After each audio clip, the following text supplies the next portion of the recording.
අයිබෝවන් ආදරණීය දුවේ පුතේ අපි අද දවසේ සාකච්ඡා කරන්න සූදානම් වන්නේ මේ නිෂ්පාදන හැකියා මායිම් සංකල්පය ඇසුරු කොටගෙන විවිධ ආර්ථික සංසිද්ධීන් කොහොමද මේ ඇසුරින් පැහැදිලි කරන්න කියලා. විවිධ ආර්ථික සංසිද්ධීන් නිෂ්පාදන හැකියාවක් ඇසුරින් පැහැදිලි කරන්නේ කෙසේද කියන එක අපි අද දවසේ සාකච්ඡා කරන්න සූදානම්. ගිය සතියේ පාඩමේ ඔබට අභ්‍යාසයක් දුන්නා. ප්‍රශ්න 40ක් විතර මේ 40 අපි නිවැරදිව කොහොමද නිෂ්පාදන හැකියාවක් සංකල්පය යොදාගෙන පැහැදිලි කරන්න කියන එක අපි දැන් බලමු.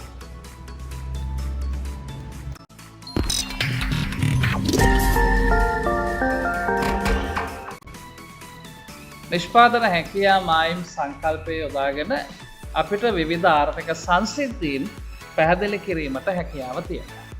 අපි යම්කිසි ආර්ථික සංසිද්ධියක් නිෂ්පාදන හැකියා මායිම් යොදාගෙන පැහැදිලි කිරීමේදී අපි ඉස්සල්ලාම බලන්න ඕන මේ දීලා තියෙන ආර්ථික සිදුවීම රටේ නිෂ්පාදන හැකියාව කෙරෙහි බලපෑමක් ඇති කරනවද කියලා. දී ඇති ආර්ථික සංසිද්ධිය නිසා රටේ නිෂ්පාදන හැකියාවේ වැඩිවීමක් සිදු වෙනවද? නිෂ්පාදන හැකියාවේ අඩුවීමක් සිද්ධ වෙනවද කියලා අපි තීරණය කරගන්න ඕන. දීලා තියෙන සංසිද්ධිය නිසා රටේ නිෂ්පාදන හැකියාව වෙනස් වෙනවා නම් ඔබට පැහැදිලි වෙන්න ඕන දැන් නිෂ්පාදන හැකියාව කියන්නේ මොකක්ද කියලා අපි කලින් සඳහන් කළා. නිෂ්පාදන හැකියාව තීරණය කරන ප්‍රධාන සාධක ගැන අපි සඳහන් කළා. සාධක සේවා ප්‍රමාණය සහ සාධක ඵලදායීතාවය යන ආදී වශයෙන් යම් මේ ආර්ථික සිදුවීමක් නිසා රටේ නිෂ්පාදන හැකියාවේ වෙනසක් වෙනවා නම් නිෂ්පාදන හැකියාව වක්‍රය වෙනස් වෙනවා. හැකියාව වක්‍රය වෙනස් වෙනවා කිව්වේ හැකියාව වක්‍රය විතැන් වෙනවා. එක්ක වමට එක්ක දකුණට. මේ විතැන්වීම පරිපූර්ණ විතැන්වීමක් වෙන්නත් පුළුවන්. ආංශික විතැන්වීමක් වෙන්නත් පුළුවන්. මේ විතැන්වීමට බලපාන සාධක ටික මොකක්ද කියලා අපි කලින් ඉගෙන ගත්තා. ඒවා මතක් කරගන්න පුළුවන්. කොහොමද හැකියාව වක්‍රයක් විතැන්වීමක් සිද්ධ වෙන්නේ කියලා. ඊළඟට අපි බලනවා මේ දීලා තියෙන ආර්ථික සිදුවීම නිසා රටේ නිෂ්පාදන හැකියාවේ වෙනසක් සිදු වෙන්නේ නැතිනම් හැකියාව වක්‍රයේ වෙනසක් සිදු වෙන්නේ නැහැ. හැකියාව වක්‍රය එතකොට විතැන් වෙන්නේ නැහැ. එහෙනම් අපි බලනවා ඊළඟට මේ දීලා තියෙන ආර්ථික සිද්ධියෙන් මොකද්ද කියන්නේ? ආර්ථික සංසිද්ධියෙන් කියවෙන්නේ අපිට අපේ උපරිම නිෂ්පාදන ධාරිතාවය නිෂ්පාදනය කරන්න පුළුවන් තත්වයක් නම් විභව නිමැවුම් මට්ටම කරා ළඟාවිය හැකි තත්වයක් නම් ඔන්න නිමැවුම් සංයෝගය තීරණය වෙන්නේ හැකියාව වක්‍රය මත. ආර්ථිකය තුළ පූර්ණ නිෂ්පාදනයක් සහ පූර්ණ සේවා නියුක්තියක් තියෙනවාය කියන අදහසක් මේ දීලා තියෙන ආර්ථික සංසිද්ධියෙන් කියවෙනවා නම් අපිට අපේ විභව නිෂ්පාදන ධාරිතාවය නිෂ්පාදනය කළ හැකි. එහෙමනම් හැකියාව වක්‍රයේ මතු පිට ලක්ෂයක නිමැවුම් සංයෝගය තීරණය කරනවා. දීලා තියෙන ආර්ථික සංසිද්ධියෙන් කියවෙන්නේ අපි උපරිම ධාරිතාවයට වඩා අඩු නිමැවුම් මට්ටමක් නිපදවනවා යයි වගේ අදහසක් නම් එක්ක පූර්ණ සේවා නියුක්තියක් නැහැ. එහෙම නැත්නම් පූර්ණ නිෂ්පාදනයක් නැහැ. එහෙම නැත්නම් මේ දෙකම නැහැ. ආර්ථිකය තමන්ගේ උපරිම නිෂ්පාදන ධාරිතාවයට වඩා අඩු නිමැවුමක් නිපදවනවා නම් අපි ඒක හැකියාව වක්‍රය ඇතුළත ලක්ෂයක් ලෙස නිරූපණය කරනවා. ඒ වගේමයි එහෙමත් නැතුව දීලා තියෙන ආර්ථික සංසිද්ධියෙන් කියවෙන්නේ අපිට ළඟා වෙන්න බැරි විකල්ප අවස්ථාවක් නම් පවත්නා තාක්ෂණය පවත්නා සම්පත් තොගේ අනුව අපිට නිපදවන්න බැරි විකල්ප භාණ්ඩ සංයෝගයක් නම් අපේ නිෂ්පාදන හැකියාවට වඩා ඉහළ උවමනාවක් පෙන්නුම් කරන නිමැවුම් සංයෝගයක් නම් සම්පත් හිඟකම වගේ සංයෝගයක් නම් අපි ඒක හැකියාව වක්‍රයෙන් පිටත ලක්ෂයක් වශයෙන් නිරූපණය කරනවා. එතකොට මූලිකව අපිට උපරිමය කරන්න පුළුවන් නම් වක්‍රය මත උපරිමයට වඩා අඩු නිමැවුමක් අපි නිපදවනවා නම් වක්‍රය ඇතුළත ළඟාවිය නොහැකි විකල්ප අවස්ථාවන් නම් හැකියාව වක්‍රයෙන් පිටත අපි තීරණය කරනවා. ඊළඟට අපි බලනවා එහෙමත් නෙවෙයි නම් මේ දීලා තියෙන ආර්ථික සිද්ධියෙන් කියන්නේ රටේ නිෂ්පාදනයේ වැඩිවීමක් හෝ අඩුවීමක් නම් නිෂ්පාදන හැකියාවේ වෙනසකින් තොරව රටේ නිෂ්පාදනයේ අඩු වැඩි වීමක් සිද්ධ වෙන්න පුළුවන්. ඒ විදිහට නිෂ්පාදන හැකියාව වෙනස් නොවි නිමැවුම අඩු වැඩි වීමක් අදහස් වෙනවා නම් අපිට සිදු වෙනවා මේක එක්කෝ හැකියාවක් රැ ඇතුළ පිහිටි ලක්ෂයක් මායිම දෙසට හෝ මතට ගමන් කරන ආකාරයට එහෙමත් නැත්නම් හැකියාවක් රැ මත පිහිටි ලක්ෂයක් මායිම අභ්‍යන්තරයට ගමන් කරන ආකාරයට නිරූපණය කරන්න. එක්ක ලක්ෂයක් මායිම මත ඉඳලා අභ්‍යන්තරයට එනවා. එහෙම නැත්නම් මායිම අභ්‍යන්තරයේ ඉඳලා මායිම දෙසට හෝ මතට ගමන් කරනවා.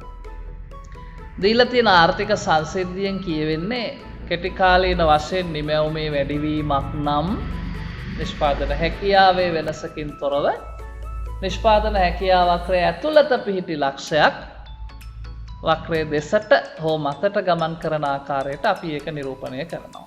ඒ ගමන් කිරීම අපි අර ශූන්‍යාවස්තික පිරිවැයේදී පෙන්눔 කරපු ආකාරයට එක් භාණ්ඩයක නිෂ්පාදනය විතරක් වැඩි වෙන විදිහට යන්නත් පුළුවන් සිරස්ව හෝ තිරස්ව. එහෙම නැත්නම් භාණ්ඩ දෙකේම නිෂ්පාදනය වැඩි වෙන විදිහට සිරස් තිරස් පරාසය අතරට යන්නත් පුළුවන්. එහෙමත් නැත්නම් එකක නිමැවුම වැඩි වෙලා අනිත් එකේ අඩු වෙන ආකාරයට මේ සිරස් තිරස් පරාසයෙන් පිටත ලක්ෂයක් වෙත මායිම අභ්‍යන්තරයේ ඉඳලා මායිම දෙසට හෝ මතට ගමන් කරන්නත් පුළුවන්.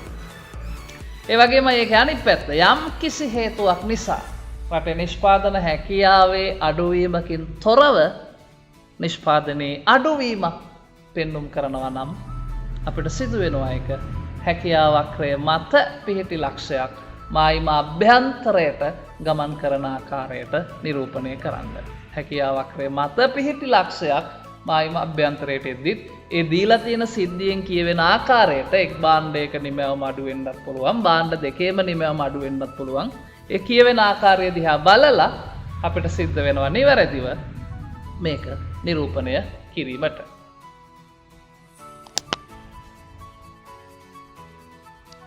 හොඳයි අපි දැන් අභ්‍යාස කීපයක් බලමු. කලින් පාඩමේදී ඔබට හෝම්වර්ක් එකක් විදිහට මේ ටික දුන්න කරන්න.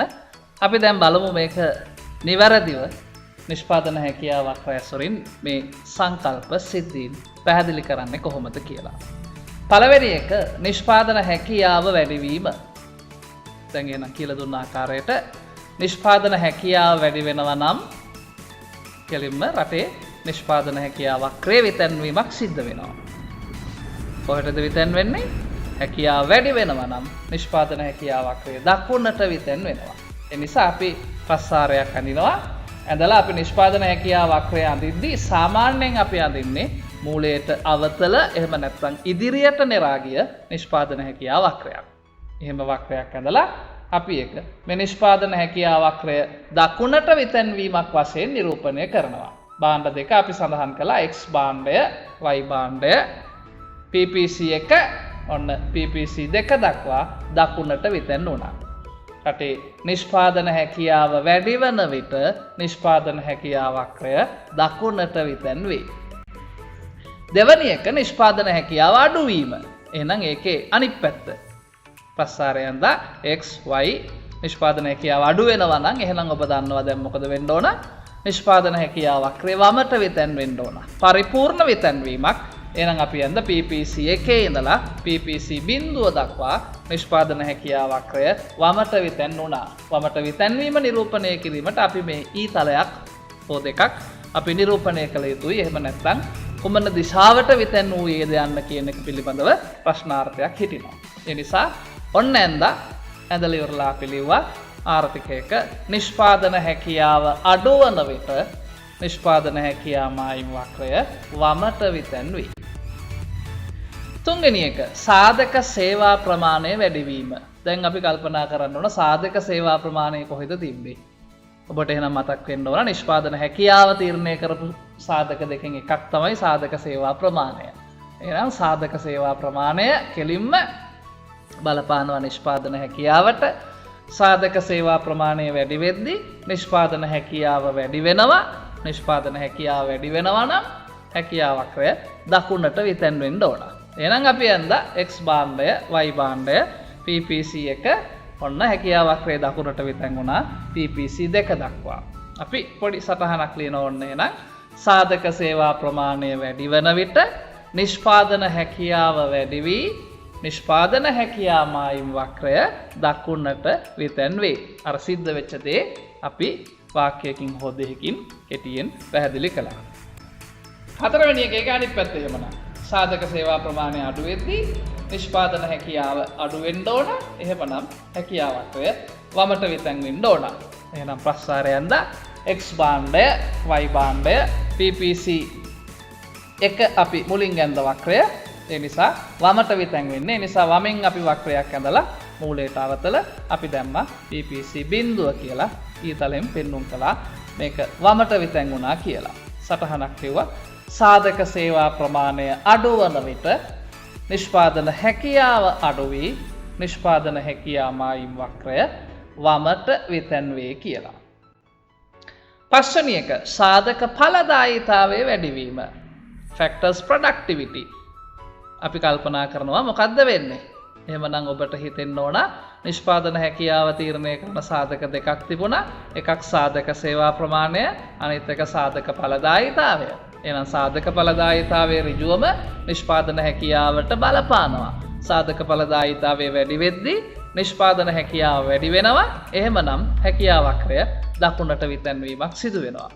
භාණ්ඩ දෙක දැම්ම x භාණ්ඩය y භාණ්ඩය. අපි පළමුවෙන් බැලඳ PPC එක මූලයට අවතලව දැන් සිද්ධ වෙන්නේ නිෂ්පාදන හැකියාවේ වැඩිවීමක්. ඒ නිසා වක්‍රය දකුණට විතැන් වෙනවා. ඔන්න PPC 1 සිට PPC 2 දක්වා. පුංචියට අපි ඒක පැහැදිලි කළා.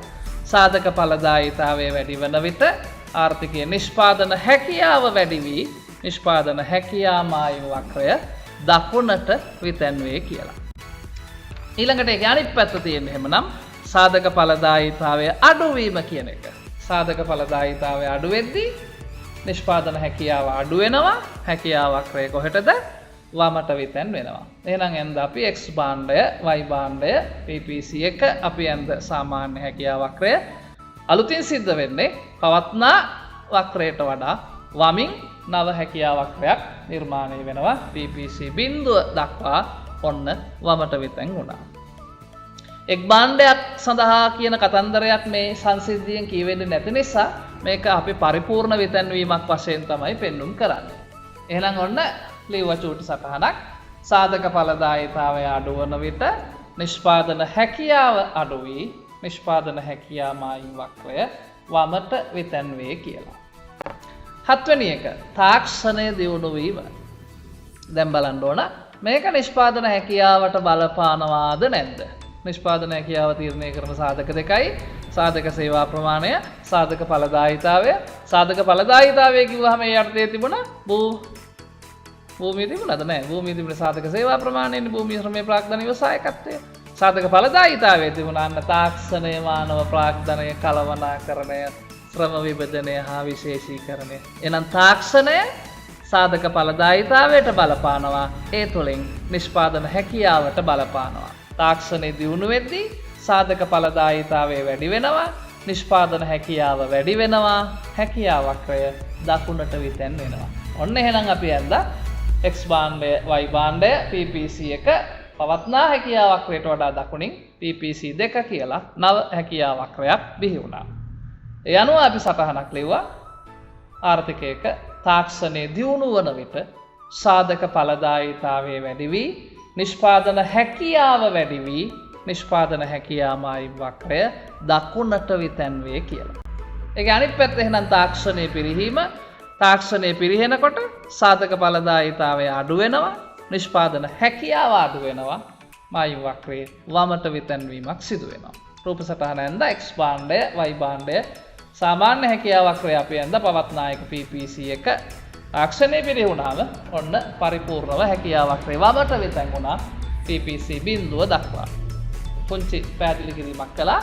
තාක්ෂණයේ පිරිහීම නිසා සාධක ඵලදායීතාවය අඩු වී නිෂ්පාදන හැකියාව අඩු වී නිෂ්පාදන හැකියා මායිම් වක්‍රය වමට විතැන් වේ කියලා. නවවෙනි එක නව සම්පත් වගයක් සොයා ගැනීම. අපි නිෂ්පාදන හැකියාවක්‍රය ගොඩනගන්නේ ආර්ථිකයේ සතු සම්පත් වගය ස්ථාවරයි කියලා. එහෙම ස්ථාවරව තියෙද්දී අලුත් සම්පත් වගයක් සොයා ගන්නකොට ආර්ථිකයේ තියෙන සම්පත් සැපයුම, සාධක සැපයුම, සම්පත් සම්භාරය, සම්පත් වගය වැඩි වෙනවා. සම්පත් වගය වැඩි වෙනකොට රටේ නිෂ්පාදන හැකියාව වැඩි වෙනවා. ඒ තුලින් හැකියාවක්‍රය දකුණට විතැන් වෙනවා. ඒ නිසා ඔන්න සඳහන් කළා X භාණ්ඩය, Y භාණ්ඩය, PPC එක පවත්නා වක්‍රය සම්පත් වගේ වැඩිවීම නිසා අලුතෙන් සම්පත් සොයා ගැනීම නිසා ඔන්න නිෂ්පාදන හැකියාව වැඩි වෙලා PPC දෙක දක්වා හැකියාව වක්‍රය දකුණට විතැන් වුණා. පැහැදිලි කිරීමක් කළා.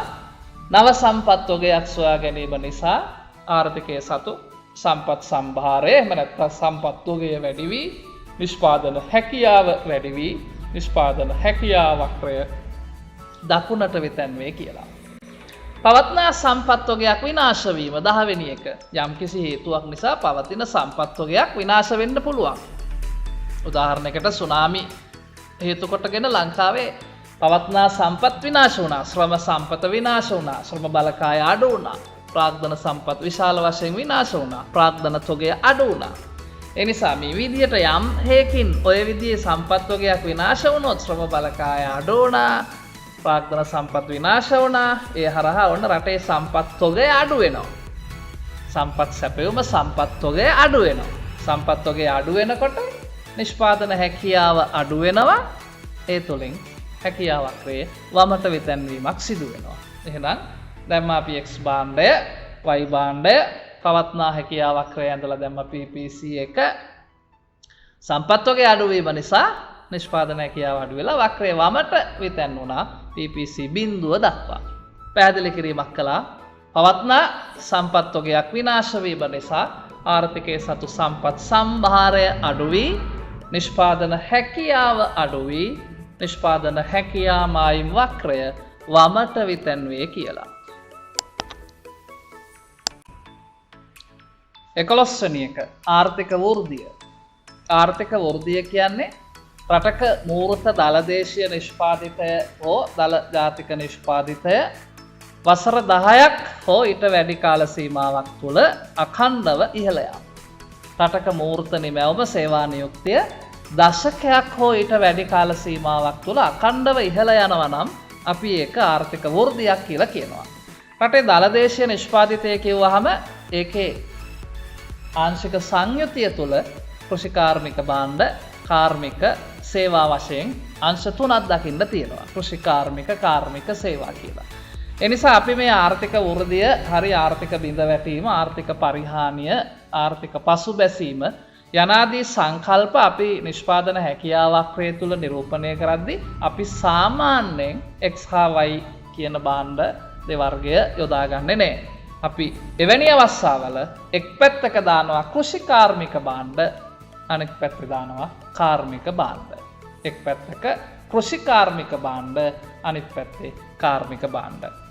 අපි නිෂ්පාදන හැකියාවේ වෙනස් වීම නිසා නිෂ්පාදන හැකියාව වක්‍රයේ විතැන් වෙන්න බලපාන සාධක, ප්‍රධාන සාධක 3ක් ඔබට දුන්නා.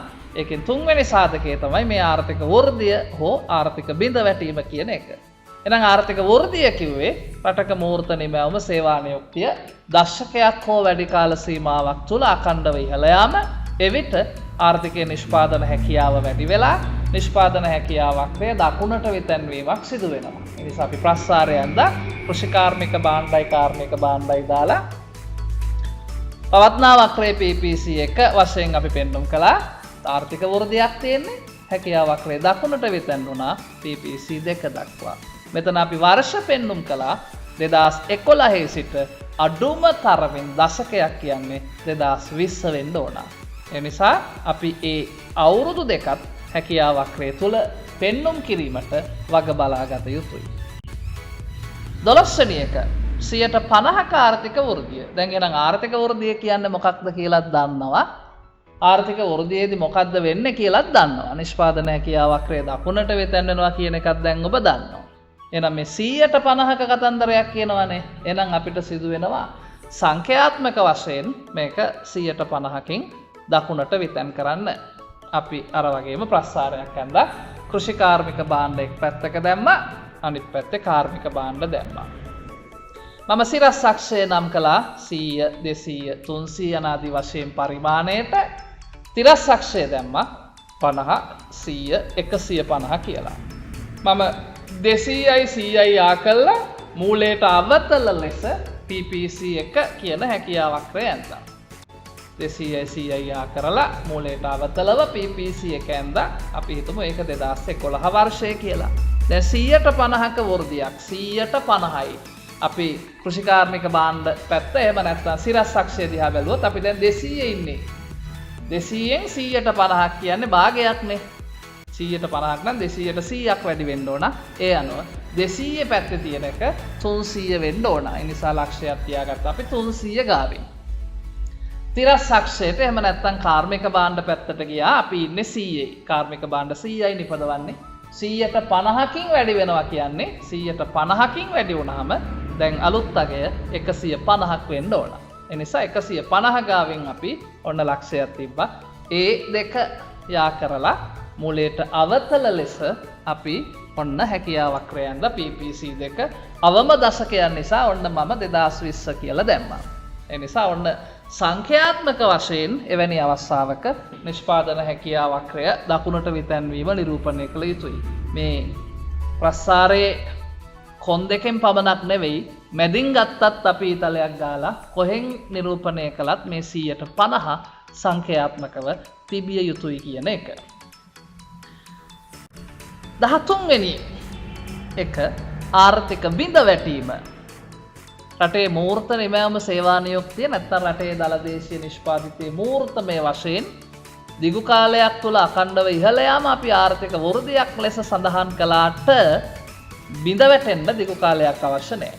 රටක මූර්ත නිමැවුම සේවා නියුක්තිය එහෙම නැත්නම් රටේ මූර්ත දළදේශීය හෝ දළජාතික නිෂ්පාදිතය මාස 6කට වැඩි කාල සීමාවක් එහෙම නැත්නම් කාතු 2කට වැඩි කාල සීමාවක් තුළ අඛණ්ඩව පහත වැටීමක් සිදු වෙනවා නම් අපි ඒක ආර්ථික බිඳ වැටීමක් කියලා කියනවා. එවිට රටේ නිෂ්පාදන හැකියාව අඩු වෙනවා.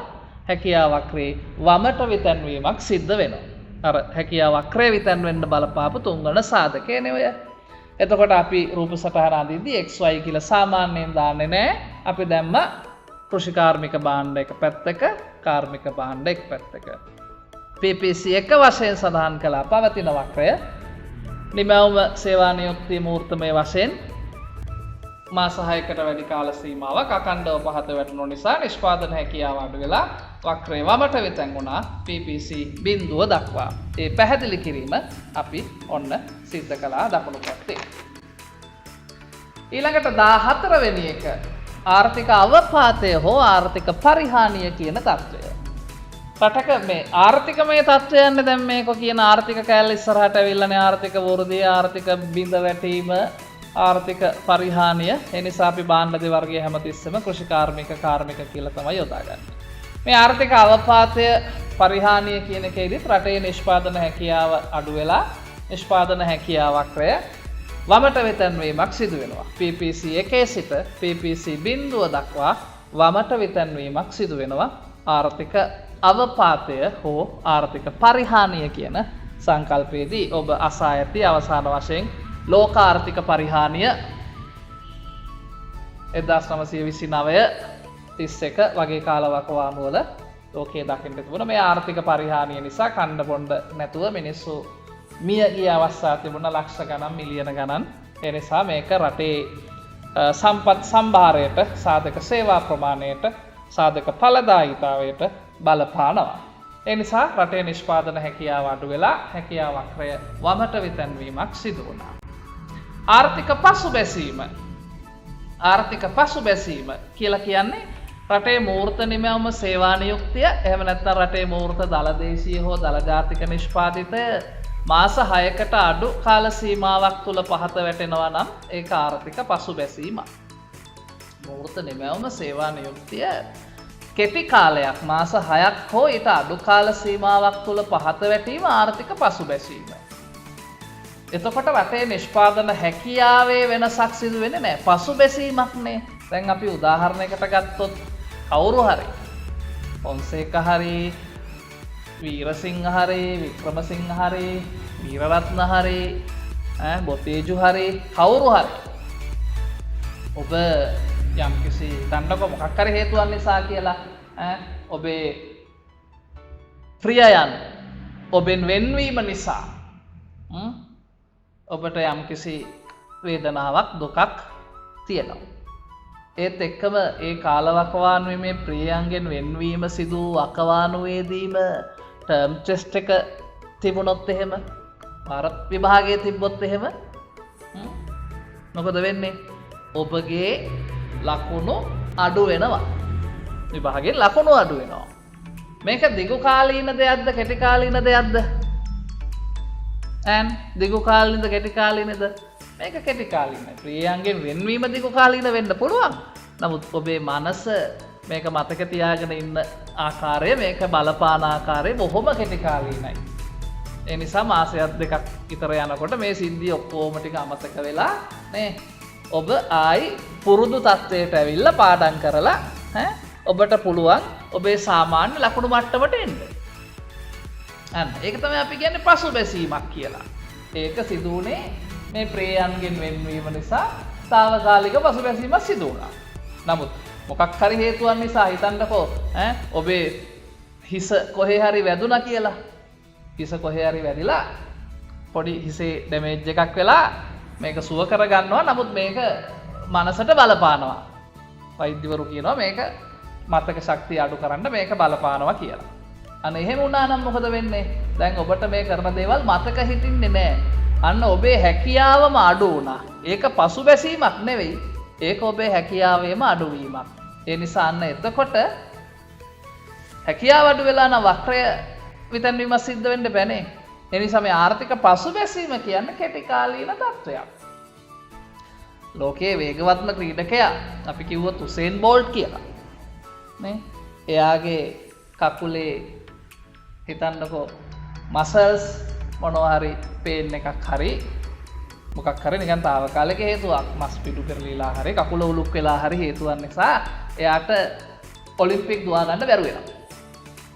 හරි පොදු රාජ්‍ය මණ්ඩලීය හරි මොකක් හරි ක්‍රීඩා උත්සවයකට එයාට සහභාගී වෙනවා. නමුත් එයාට දිනන්න බැරි වෙනවා. මේක බිඳ වැටීමක්ද පසුබැසීමක්ද?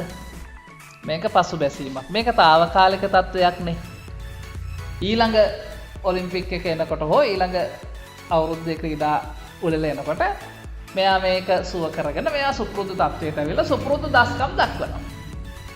ඒකයි අපි කියන්නේ මේක පසුබැසීමක් කියලා. නමුත් මොනවාර හේතුවක් නිසා උසේන් බෝල්ගේ කකුල කැඩුනොත් වෙනවට නෙවෙයි කකුල කැඩුනොත් මොකද වෙන්නේ? ආයෙට ලබන අවුරුද්දේ ඔලිම්පික් ඇවිල්ලා හෝ අවුරුදු 5කින් ඔලිම්පික් ඇවිල්ලා සුපුරුදු තත්ත්වයට එන්න පුළුවන්ද? අන්න ඒක තමයි බිඳ වැටීම කියලා කියන්නේ. ඒ නිසා පසුබැසීම සහ බිඳ වැටීම කියන්නේ දෙකක්.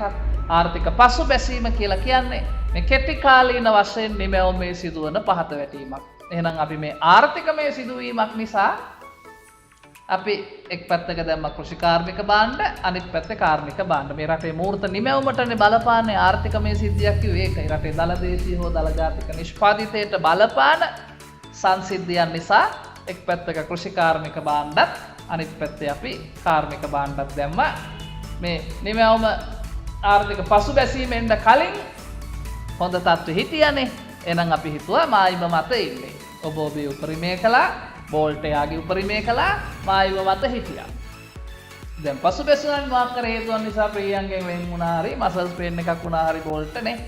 මොකක් කර වුණානේ දැන් අපි හිතමු ඔන්න භාණ්ඩ දෙකේම නිෂ්පාදනය අඩු වෙනවා. හැකියාව අඩු වෙන්නේ නැහැ. නිමැවුම අඩු වෙන විදිහට A ලක්ෂයේ ඉඳලා B ලක්ෂයට ආවම ආයිම අභ්‍යන්තරයට භාණ්ඩ දෙකේම නිෂ්පාදනය අඩු වුණා. රූප සටහනේ පෙන්නලා තියෙනවා. ඔන්න කෘෂිකාර්මික භාණ්ඩ ඒකක 100 සිට 50 දක්වා අඩු වුණා. කාර්මික භාණ්ඩ ඒකක 200 සිට 100 දක්වා අඩු වුණා. A ගාව ඉඳලා B ගාවට ලක්ෂයක් අපි කියනවා විතෙන් වුණා මාරු වුණා.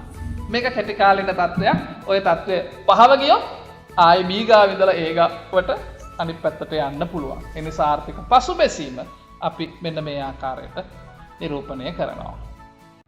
අංක 16 නැවත තියෙන්නේ ආර්ථික අවපාතයක් හෝ පරිහානියක් නිසා ජාතික නිෂ්පාදිතයේ පහත වැටීමක් කියලා. එහෙනම් දන්නවා ආර්ථික අවපාතය හෝ පරිහානිය කොහොමටත් ජාතික නිෂ්පාදිතයත් එක්ක බලපෑම තියෙන්නේ. ජාතික නිෂ්පාදිතය අඩු වෙනවා. ඒ අඩු වෙන්නේ නිෂ්පාදන හැකියාව අඩු වීම නිසා. ඒ හින්දා හැකියාව වක්‍රය වමට විතැන්වීමක් අපි පෙන්නුම් කරනවා. අපි වග බලා ගන්නවා මේක ජාතික නිෂ්පාදිතයට බලපාන නිසා එක් පැත්තක කෘෂිකාර්මික භාණ්ඩත් අනිත් පැත්තේ කාර්මික භාණ්ඩත් යොදන්න. ඊළඟට 17 වෙනි එක කිසියම් හේතුවක් නිසා X භාණ්ඩයේ නිමැවුම අඩු වීම. කිසියම් හේතුවක් නිසා X භාණ්ඩයේ නිමැවුම අඩු වෙන්නේ. දැන් මෙතන බලනවා අපි මේ නිසා X නිෂ්පාදන හැකියාව අඩු වෙනවාද? X පැත්තෙන් හැකියාවක් වමට විතැන් වෙනවාද කියන තැනට අපිට තීරණය කරන්න වෙනවා එසේ වෙනවාද නැද්ද කියලා. X ගේ නිමැවුම අඩු වෙනවනේ කිසියම් හේතුවක් නේ තියෙන්නේ. හේතුව නේ. නිෂ්පාදන හැකියාව අඩු වෙන්න නම් ඒ අදාළ සිද්ධිය හරියට තියෙන්න එපා. ඒ නිසා මෙතන කිසි විටක සඳහන් වෙලා නැහැ X ගේ නිෂ්පාදන හැකියාව අඩු වෙනවා කියලා. ඒ නිසා X පැත්තෙන් විතරක් හැකියාවක් වමට විතැන් කිරීමට අපිට හැකියාවක් නැහැ. X ගේ නිමැවුම අඩු වෙන්නේ. එහෙනම් අපි හිතනවා මේක කෙටි කාලීන අඩුවීමක්. ඔන්න අපි දැම්ම එක් පැත්තක සිරසේ දැම්ම X භාණ්ඩය, තිරසේ Y භාණ්ඩය, ඇන්ද නිෂ්පාදන හැකියාවක් අපි දැන් ආයිම මත ඉන්නවා ඒ ලක්ෂයේ. X වලින් X එක ප්‍රමාණයකුත් Y වලින් Y එක ප්‍රමාණයකුත්. කියන්නේ X නිමැවුම අඩු වුණා කියලානේ. Y අඩු වුණා කියලා නෑනේ. X නිමැවුම අඩු වුණා කියලා Y නිමැවුම අඩු වෙන්නේ නෑනේ. n ගේ ලකුණු අඩු වුණා කියලා නේද? බොතේජුගේ ලකුණු අඩු වෙන්නේ නෑනේ. n ගේ ලකුණු අඩු වුණා කියලා වීරරත්නගේ ලකුණුත් අඩු වෙන්නේ නෑනේ. right? අපි හිතුවා එහෙනම් ඔන්න X නිමැවුම විතරයි අඩු වෙන්නේ. Y ස්ථාවරයි. Y වැඩි වෙන්නෙත් නෑ, අඩු වෙන්නෙත් නෑ. Y එහෙමමයි. අන්න එහෙනම් X නිෂ්පාදනයේ පමණක් අඩු වෙනවා නම් මායිම මත පිහිටි ඒ ලක්ෂයේ ඉඳලා Y නිමැවුම සාවරව තිබියදී X නිමැවුම පමණක් X එකේ ඉඳලා X බිඳුව දක්වා අඩු වනසේ මායිම මත පිහිටි ලක්ෂයක් මායිම අභ්‍යන්තරයට ගමන් කරන ආකාරයට අපි ඒක නිරූපණය කරනවා. මේකේ විදියට නම් සිරසට ඇවිල්ලා තියෙන්නේ පහළට ඇවිල්ලා තියෙන්නේ. නමුත් මේක තිරස් පැත්තට යන්නත් පුළුවන්. භාණ්ඩ දෙක මාරු වුණොත් ඒ කියන්නේ Y භාණ්ඩය උඩට ගිහිල්ලා X භාණ්ඩය පහළට ආවොත් මේ ගමන් කරන දිශාව වෙනස් වෙන්න පුළුවන්. එතන ගැටලුවක් නැහැ. අපි භාණ්ඩ දෙක කොයි පැත්තට දැම්මත් අපි නිවැරදිව ඒක නිරූපණය කරලා තිබිය යුතුයි. ඊළඟට 18 වෙනි එක X භාණ්ඩයේ ශ්‍රම ඵලදායීතාවය පහත වැටීම. අන්න තියනවා දැන්. ශ්‍රම ඵලදායීතාවය අඩු වෙලානේ. ඵලදායීතාවය කියන්නේ නිෂ්පාදන හැකියාවට බලපාන සාධකයක්නේ. ඵලදායීතාවය අඩු වුණා. කාගේද? X ගේ. නිෂ්පාදන හැකියාව අඩු වෙනවා. එහෙනම් කාගේද? X ගේ. Y ට බලපෑමක් තියනවද? නෑ. Y ගේ ඵලදායීතාවය වෙනස් වුන්නේ නෑ. අන්න එතනදි සිදු වෙනවා එහෙමනම් ආංශික විතැන්වීමක්. ඵලදායීතාවය X ගේ අඩු වෙනවා නම් X භාණ්ඩය දෙසින් පමණක් නිෂ්පාදන හැකියාවක් වමට විතැන්වීමක් සිදු වෙනවා. X භාණ්ඩය දෙසින් පමණක් හැකියාවක් වමට විතැන්වීමක් සිදු වෙනවා. ඒ නිසා අපි X භාණ්ඩය දැම්ම, අනිත් පැත්තේ Y භාණ්ඩය දැම්ම. ඔන්න PPC 1 පවත්නායක නිෂ්පාදන හැකියාවක් වමට විතැන් වුණා X භාණ්ඩය දෙසින් පමණයි PPC බිඳුව දක්වා. අපිට ලියන්න පුළුවන් සටහන X භාණ්ඩයේ ශ්‍රම ඵලදායීතාවය අඩු වන විට X භාණ්ඩය දෙසින් පමණක් නිෂ්පාදන හැකියාවක් වමට විතැන් වේ කියලා.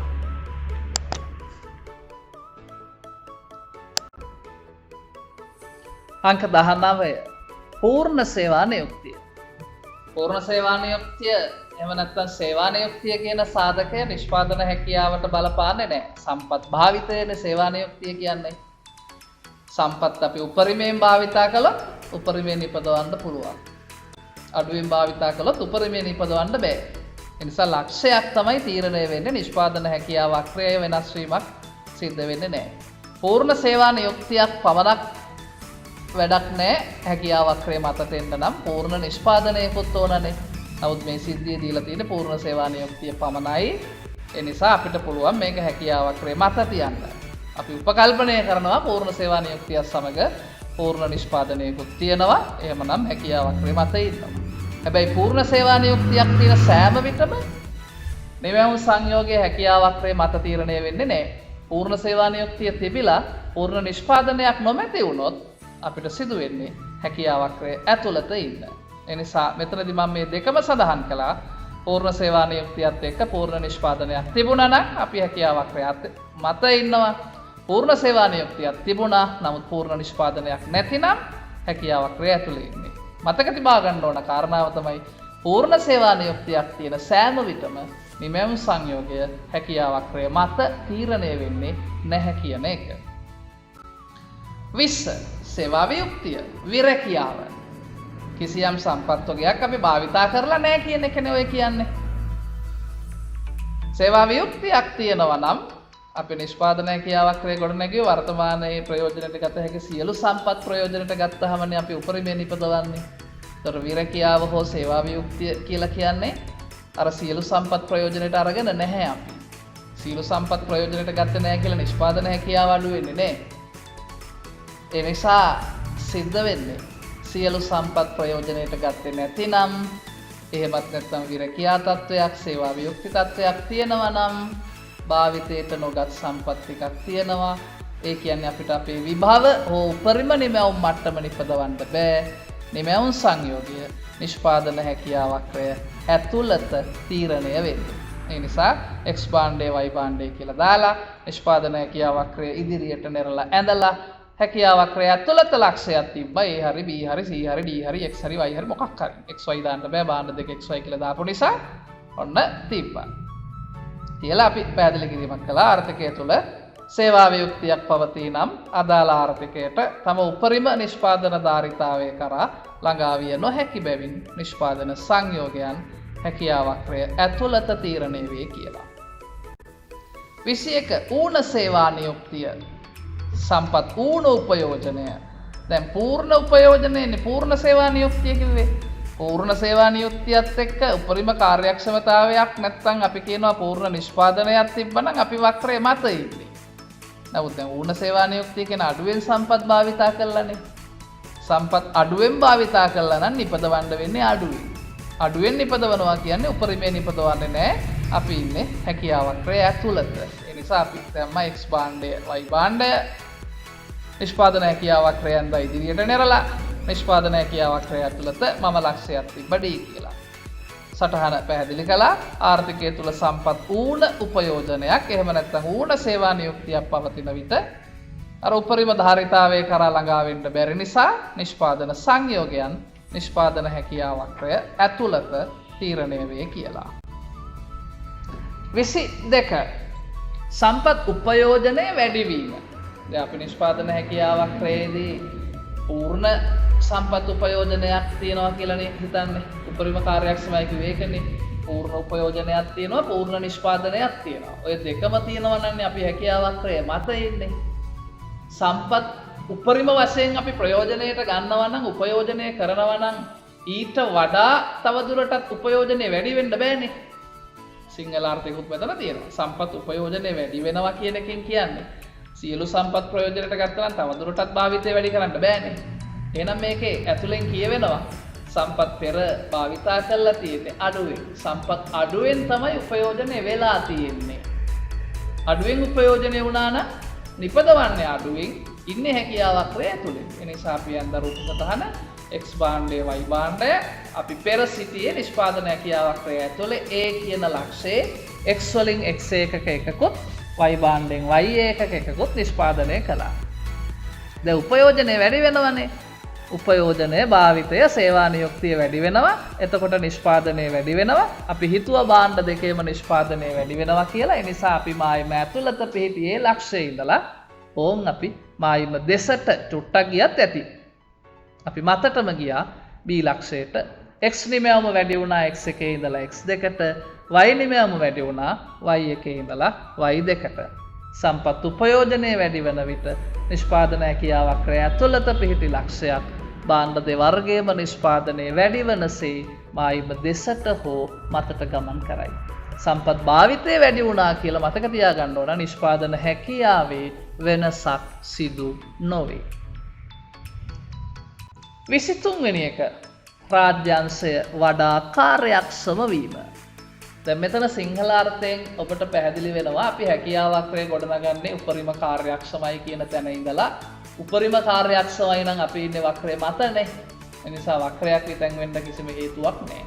අපි උපරිම කාර්යක්ෂම නම් සිංහල අර්ථයේ ඊට වඩා තව කාර්යක්ෂම වෙන්න බෑනේ. වඩා කාර්යක්ෂමයි කියන එක ඇතුලේ තියෙනවා කලින් අකාර්යක්ෂමයි කියන එක. එහෙම නැත්නම් අඩු කාර්යක්ෂමතාවයක් තිබ්බා කියන එක. අකාර්යක්ෂමයි හෝ අඩු කාර්යක්ෂමතාවයක් පෙන්눔 කළා නම් අපි ඉන්නේ හැකියාව වක්‍රය ඇතුලේ. ඒ නිසා ඔන්න අපි තිබ්බා හැකියාව වක්‍රය ඇතුලේ ඒ ලක්ෂ්‍යය. අපි මේකේ ප්‍රස්වාරේ භාණ්ඩ දෙවර්ගය සඳහන් කළා X භාණ්ඩය හා Y භාණ්ඩය. අපි උපකල්පනය කරනවා මේ භාණ්ඩ දෙකම රජය විසින් නිපදවන භාණ්ඩ දෙකක් කියලා හිතමුකෝ. එක් පැත්තක අධ්‍යාපනය හා සෞඛ්‍ය වෙන්න පුළුවන්.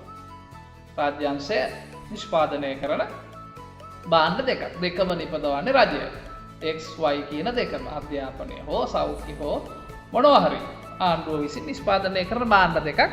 අකාර්යක්ෂම නිසා හැකියාව වක්‍රය ඇතුලේ ඉන්නේ ඒ කියන ලක්ෂ්‍යය. ඉතින් වඩා කාර්යක්ෂම වෙනවනේ. කාර්යක්ෂමතාවය වැඩි වෙනවා.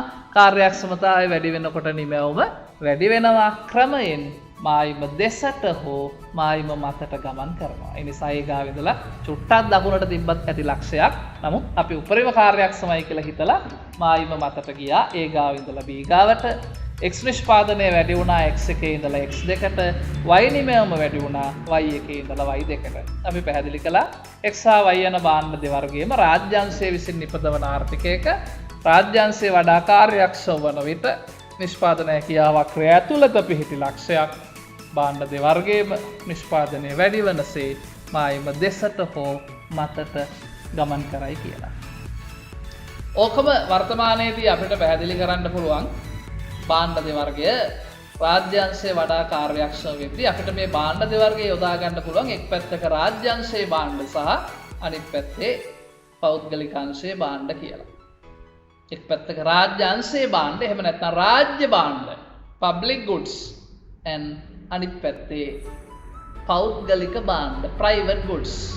එක් පැත්තක රාජ්‍ය භාණ්ඩ government goods and අනිත් පැත්තේ පෞද්ගලික භාණ්ඩ private goods. මතක තියාගන්න සමහර ළමයි දානවා එක් පැත්තක පෞද්ගලිකාංශය අනිත් පැත්තේ රාජ්‍යාංශය කියලා. මේ නිෂ්පාදන හැකියාව වක්‍රයේ අංශ නැහැ. තියෙන්නේ මොනවද? භාණ්ඩ. ඒ නිසා කරුණා කරලා පුද්ගලිකාංශය රාජ්‍යාංශය කියලා දෙපැත්තට දාන්න බෑ. එහෙම දාන්න බෑ. ඒක නිවැරදි නැහැ. ඒක වැරදි. දැම්මට කමන්නේ පුද්ගලිකාංශයේ භාණ්ඩ. රාජ්‍යාංශයේ භාණ්ඩ කියලා දැම්මට කමන්නේ. හැබැයි පුද්ගලිකාංශය රාජ්‍යාංශය කියලා අක්ෂ දෙක නම් කරන්න එපා. ඔන්න අපි දැම්ම රාජ්‍ය භාණ්ඩ සිරසට, පෞද්ගලික භාණ්ඩ දැම්ම තිරසට, ඇන්ද හැකියාව වක්‍රයේ ඉදිරියට නෙරලා වඩා කාර්යක්ෂම වෙන්න නම් කලින් අකාර්යක්ෂමයිනේ. අපි හිටියේ මායිම ඇතුලේ. ඕන් ඒ ලක්ෂ්‍යය හිටියා රාජ්‍ය භාණ්ඩ government goods G1, පෞද්ගලික භාණ්ඩ private goods P1 අපි හිටියා. දැන් වඩා කාර්යක්ෂම වෙන්නේ කවුද? රාජ්‍යාංශයනේ. රාජ්‍යාංශයේ වඩා කාර්යක්ෂම වෙද්දී පෞද්ගලික භාණ්ඩ නිෂ්පාදනය වැඩි වෙන්න බෑනේ නේද? ඒ නිසා රාජ්‍යාංශයේ වඩා කාර්යක්ෂම වෙද්දී පුද්ගලික භාණ්ඩ නිෂ්පාදනය අඩු වෙන්නත් බෑනේ. ඒ නිසා පෞද්ගලික භාණ්ඩ නිෂ්පාදනයේ ස්ථාවරයි. P එකමයි. වැඩි වෙන්න ඕන කවුරු විතරද එහෙනම්? රාජ්‍ය භාණ්ඩ විතරයි. ඒ නිසා අපි හැකියාව වක්‍රය ඇතුලේ පිහිටි ඒ ලක්ෂ්‍යයේ ඉඳලා සිරස්ව යනවා B ගාවට රාජ්‍ය භාණ්ඩ නිෂ්පාදනයේ පමණක් G1 සිට G2 දක්වා වැඩි වන විදිහට.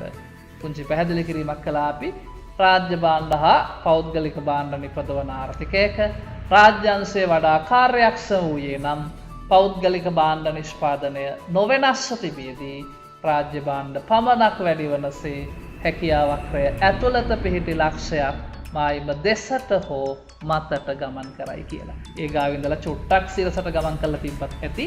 මොකද කොහෙවත් කියවෙන්නේ නැහැ උපරිම කාර්යක්ෂම වුණා කියලා. නමුත් අපි එහෙම හිතලා මායිම මතින්ම ලක්ෂය තිබ්බා.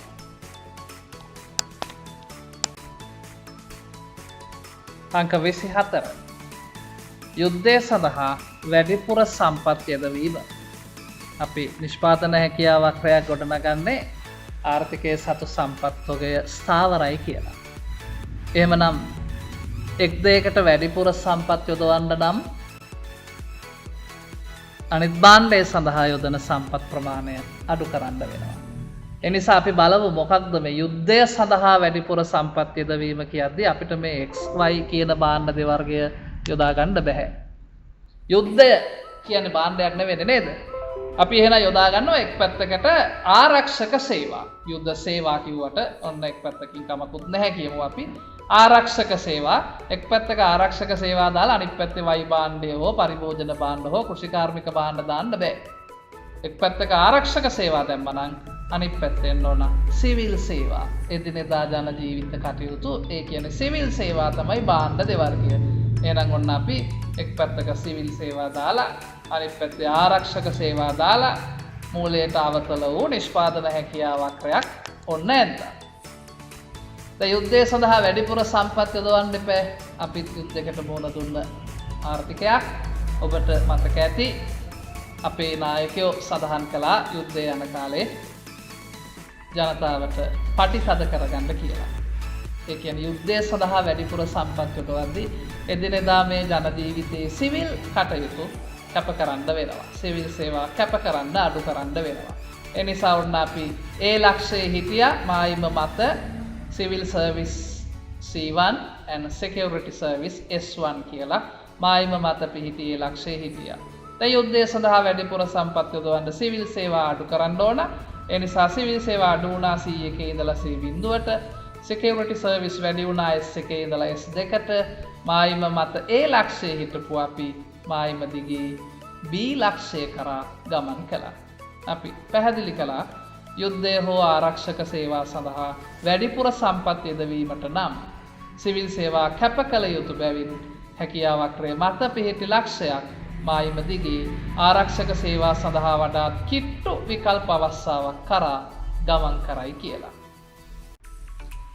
ඊළඟ එක අංක 25 යුද්ධය නිසා ආර්ථිකයේ යටිතල පහසුකම් විනාශ වීම. මේක මේ වඩාත් වැදගත් වෙන්නේ යුද්ධය කියන කාරණාව නෙවෙයි සිද්ධ වෙලා තියෙන්නේ යටිතල පහසුකම් විනාශ වීම. මොනවද යටිතල පහසුකම් කියන්නේ? වරාය, ගුවන් තොටුපළ, පාරවල්, අධිවේගී මාර්ග, විදුලි බලාගාර ඒවන යටිතල පහසුකම් කිව්වේ. එතකොට වරාය, ගුවන් තොටුපළ, අධිවේගී මාර්ග, පාරවල් ඒ කිව්වේ මොනවද? රටේ තියෙන ප්‍රාග්ධන සම්පත්, ප්‍රාග්ධන තොගය. එනිසා යුද්ධයේ හින්දා ආර්ථිකයේ යටිතල පහසුකම් විනාශ වෙලා කියන්නේ රටේ තියෙන ප්‍රාග්ධන සම්පත් විනාශ වෙලා, ප්‍රාග්ධන තොගය අඩු වෙලා, ඒ තුලින් රටේ සාධක සේවා ප්‍රමාණය අඩු වෙලා, නිෂ්පාදන හැකියාව අඩු වෙලා, හැකියාවක්‍රේ වමට විතැන්වීමක් සිදු වෙනවා. එනිසා අපි එක් පැත්තක දැම්ම යටිතල පහසුකම් කියන්නේ ප්‍රාග්ධන භාණ්ඩනේ. ඒ නිසා එක් පැත්තක දැම්ම ප්‍රාග්ධන භාණ්ඩ, අනිත් පැත්තේ දැම්ම පරිභෝජන භාණ්ඩ. මූලයට අවතල හැකියාවක්‍රයක් ඇන්ද PPC 1 කියලා. යුද්ධය නිසා යටිතල පහසුකම් වලට හානි වීම නිසා නිෂ්පාදන හැකියාව අඩු වෙලා හැකියාවක්‍රය වමට වෙතැන් වුණා. ඔන්න PPC බිඳුව දක්වා.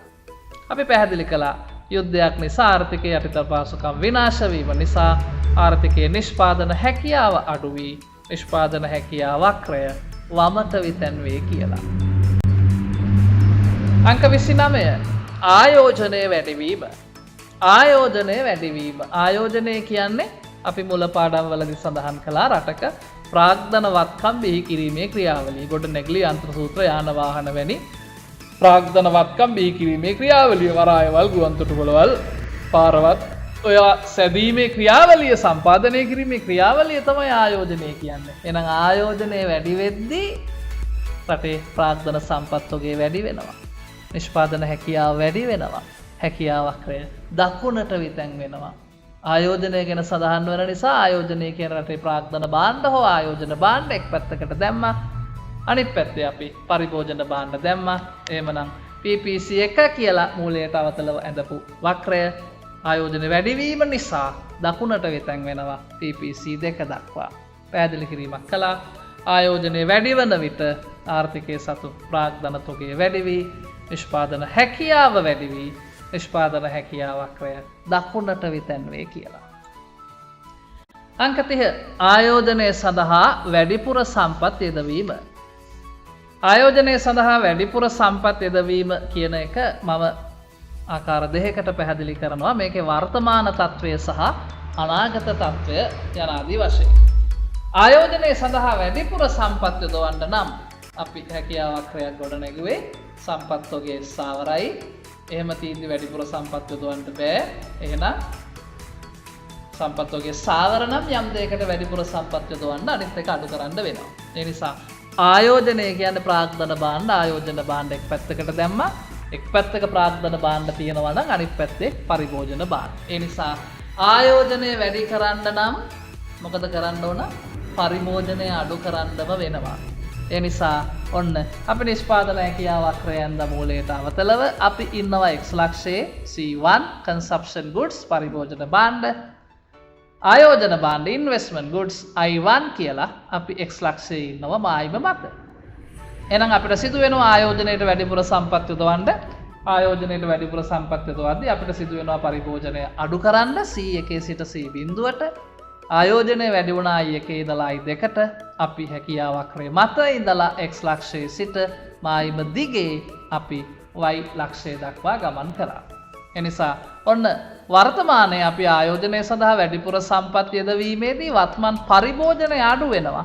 වත්මන් පරිභෝජනය අඩු වීම නිසා අපේ වර්තමාන ජීවන මට්ටම පහත වැටෙන්න පුළුවන්.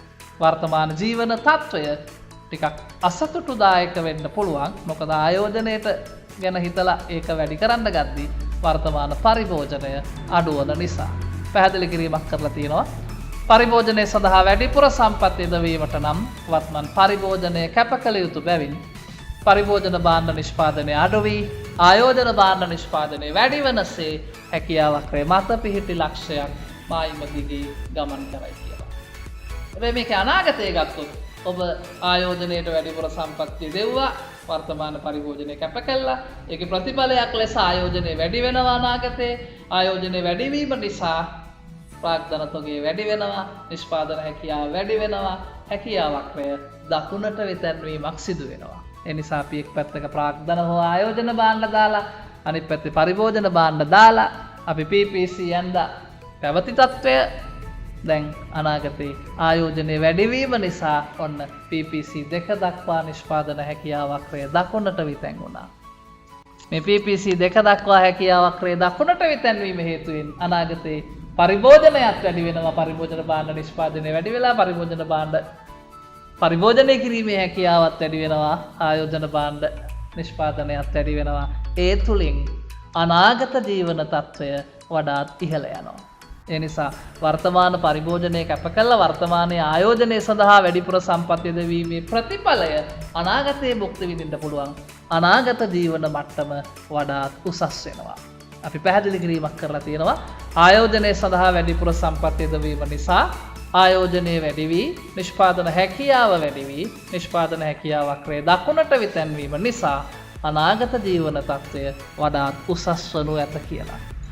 අපි සුට්ටක් ඔබේ ජීවිතය දිහා පොඩ්ඩක් අපි හැරලා බැලුවොත් සමහර විට ඔබ මේ වර්තමානයේ ගෙවන සැපවත් ජීවිතයේ අතීතය තමයි ඔබේ දෙමව්පියෝ විසින් අත්හල පරිභෝජනය. එනිසා දෙමව්පියෝ පරිභෝජනය අඩු කරලා කැප කරලා ආයෝජනය සඳහා වැඩිපුර සම්පත් යෙදවීමේ ප්‍රතිඵලය ඔවුන්ගේ අනාගත පරම්පරාව ඒ කියන්නේ ඔබ භුක්ති විඳිනවා. ඔබ ඒගොල්ලෝ කලින් පරිභෝජනය කළාට වඩා වැඩිපුර භාණ්ඩ පරිභෝජනය කරලා වඩාත් සුඛෝපභෝගී සැප ජීවන මට්ටමක් ගත කරනවනේ. නැත්තම් අර පෙරට වඩා ජීවන තත්ත්වය වඩාත් උසස් වෙලා තියෙනවා. ඒ දෙමව්පියන්ගේ ආදරණීය දෙමව්පියන්ගේ මේ අත්හල පරිභෝජනයේ ප්‍රතිඵල තමයි ඔබ මේ වර්තමානයේදී භුක්ති විඳින්නේ. හැබැයි ඔබත් වර්තමානයේ යම් දුරකට පරිභෝජනය කැප කරලා ඔබේ දරුවන් වෙනුවෙන් අනාගතය වෙනුවෙන් ආයෝජනය කළහොත් ඔබේ අනාගත පරම්පරාවත් ඔබේ දරුවනොත් ඔවුන්ගේ ජීවන මට්ටමත් වඩා උසස් තැනකට ගෙනීමේ හැකියාව තියෙනවා. වර්තමානයේ පරිභෝජනය සඳහා ඔකේ අනිත් පැත්ත වර්තමානයේ පරිභෝජනය සඳහා වැඩිපුර සම්පත් යෙදුවොත් වර්තමාන ජීවන මට්ටම වඩාත් උසස් වෙනවා. වර්තමානයේ සැප සුඛිත මුදිත ජීවන මට්ටමක් ළඟා කරගන්න පුළුවන් වෙනවා. හැබැයි ප්‍රතිඵලය අනාගත ආයෝජනය අඩු වෙලා අනාගත නිෂ්පාදන හැකියාව අඩු වෙලා හැකියාව වක්‍රේ වමට වෙතැන් වෙලා අනාගත පරිභෝජන මට්ටම උවමනා සපුරා ගැනීමේ හැකියාව අඩු වෙලා අනාගත ජීවන තත්ත්වය පහත වැටීමේ හැකියාව තියෙනවා කියන එක. 31 කෘෂිකාර්මිකාංශයේ සේවා වියුක්ති තත්ත්වයක් හට ගැනීම. එතකොට දැන් අපි භාණ්ඩ දෙක දාද්දී එක් පැත්තක කෘෂිකාර්මික භාණ්ඩ දාන්න ඕන, අනිත් පැත්තේ කාර්මික භාණ්ඩ. සේවා වියුක්තියක් හට ගැනීමනේ. සේවා වියුක්තිය හෝ සේවා නියුක්තිය කියලා කියන්නේ නිෂ්පාදන හැකියාවක්‍රේ විතැන්වීමකට බලපාපු සාධකයක් නොවේ. සේවා වියුක්තියක් හටගන්න කලින් අපි හිතුවත් පූර්ණ සේවා නියුක්තයි කියලා. එහෙමනම් අපි ඉන්නේ හැකියාවක්‍රේ මත. එහෙමනම් අපි නිෂ්පාදන හැකියාවක්‍රයන්ද එක් පැත්තක කෘෂිකාර්මික භාණ්ඩ, අනිත් පැත්තේ කාර්මික භාණ්ඩ දාලා මූලයට අවතල හැකියාවක්‍රයක් ඇඳලා ඔන්න මායිම මත කියන X ලක්ෂය තමයි අපි කලින් හිටියේ. කෘෂිකාර්මික භාණ්ඩ agricultural goods A1, කාර්මික භාණ්ඩ industrial goods I1 කියලා. සේවා වියුක්තියක් හටගත්තේ කෘෂිකාර්මිකාංශයේනේ. එතකොට කාර්මිකාංශයට බලපෑමක් නැහැ. කාර්මික භාණ්ඩ නිෂ්පාදනය වැඩි වෙන්නත් බෑ, අඩු වෙන්නත් බෑ. ඒ නිසා කෘෂිකාර්මිකාංශයේ සේවා වියුක්තියක් විරකියා තත්වයක් ඇති වෙද්දී කාර්මික භාණ්ඩ නිෂ්පාදනය I1 ප්‍රමාණය ලෙස නොවෙනස්ව තිබියදී කෘෂිකාර්මික භාණ්ඩ නිමැවුම පමණක් ඒ එකේ සිට ඒ බිඳුව දක්වා අඩුවන පරිදි හැකියාවක්‍රය මත පිහිටි X ලක්ෂය මායිම අභ්‍යන්තරයට ගමන් කරනවා, නැත්නම් Y ලක්ෂය කරා ගමන් කරනවා. පැහැදිලි කිරීමක් තියෙනවා. කෘෂිකාර්මිකාංශයේ සේවා වියුක්තියක් හට ගැනීම නිසා කාර්මික නිෂ්පාදනය නොවෙනස්ව තිබියදී කෘෂි නිමැවුම පමණක් අඩුවනසේ මායිම මත පිහිටි ලක්ෂයක් මායිම අභ්‍යන්තරයට ගමන් කරයි කියලා.